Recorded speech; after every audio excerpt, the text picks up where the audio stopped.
The rain had been stronger than usual on the island of Sodor.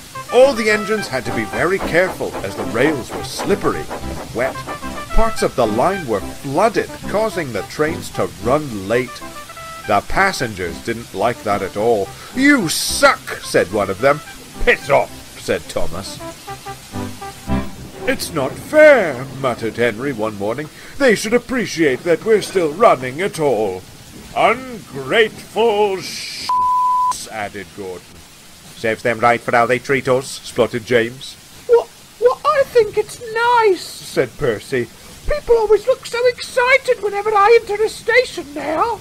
"That's because they think you're a passenger train," grumbled Gordon. "Oh, yes, but I still like the attention," peeped Percy. Henry hated the rain most of all. The passengers would always look so crossly at him as he pulled into the station, and because the trains weren't running to their usual schedule, they were often packed and heavy. "Shit!" the coaches would say as their doors finally slammed shut. During the journey, the passengers would complain further. "Fuck this," they'd say. "This coach smells like dog shit," shouted one. "This would never happen in Chuggington," said another. Henry was glad when they reached the final station. On his way back, Henry thought he could teach the passengers a lesson. He thought about stopping in a tunnel, but then he'd remembered that he'd already done that once, and if his idol Madonna had taught him anything, it's that he should be a bad bitch, but also that no one likes a one-trick pony. "Oh, I know, that'll show them." As he came closer to the first station, instead of slowing down, Henry started to pick up speed.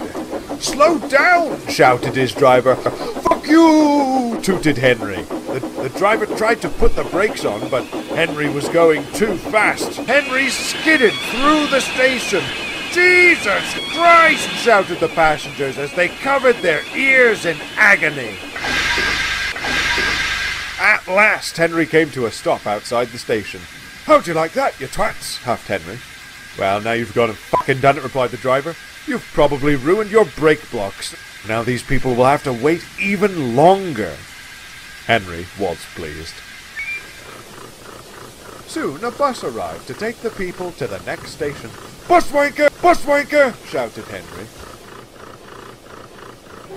Later that day, the Fat Controller came to the shed to rant and rave at Henry. Henry didn't mind, as he had heard it all before, and he knew that the real reason the Fat Controller was angry was because his wife was having an affair with Toby's fireman. Henry closed his eyes as he felt the rain starting to leak through the shed roof. He was soon fast asleep, knowing that while he was sure to be punished for his actions at a later time, at least now he had some nice passenger-free days at the works to look forward to.